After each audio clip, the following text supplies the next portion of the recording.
ઘર શોધતા ટાઈમે આપણે ઘણી બધી વસ્તુ કન્સિડર કરતા હોઈએ છીએ, જેમ કે પ્રોપર કમ્ફર્ટ ઝોન છે, લોકેશન જોઈએ, એર સર્ક્યુલેશન જોઈએ, અને આ બધું એક જગ્યાએ મળવું એ તો બહુ જ રેર છે. પણ શું હું તમને એવું કહું કે એક એવો પ્રોજેક્ટ છે જે તમને તમારા બધા જ પોઈન્ટ્સનું સોલ્યુશન મળી જશે? તો સોલ્યુશન નંબર 1, સ્પેસ અને વેન્ટિલેશન. લિલિરિયા ઓકવુડ્સમાં 3 અને 4 BHK ના પ્રીમિયમ અપાર્ટમેન્ટ સાથે 80 ફીટ ડિસ્ટન્સ બિટવીન ટાવર્સ.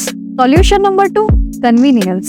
અહીંયા તમને અલોટેડ કાર પાર્કિંગની સાથે વિઝિટર્સ પાર્કિંગ પણ મળી જશે. સોલ્યુશન નંબર 3, કમ્ફર્ટ અને positivity. 2 lifts in each tower, common areas માટે પાવર બેકઅપ અને vastu compliant planning. Solution number 4, location. Schools, markets, hospitals બધું જ નિયર બાય છે. તો જો આ બધા જ સોલ્યુશન તમને એક જ જગ્યાએ મળી જતા હોય તો સર્ચ કરવાની શું જરૂર છે? આજે જ વિઝિટ કરો લિલિરિયા ઓકવુડ્સ એટ ન્યૂ માંજલપુર અને બુક કરાવો તમારું મનગમતું ઘર.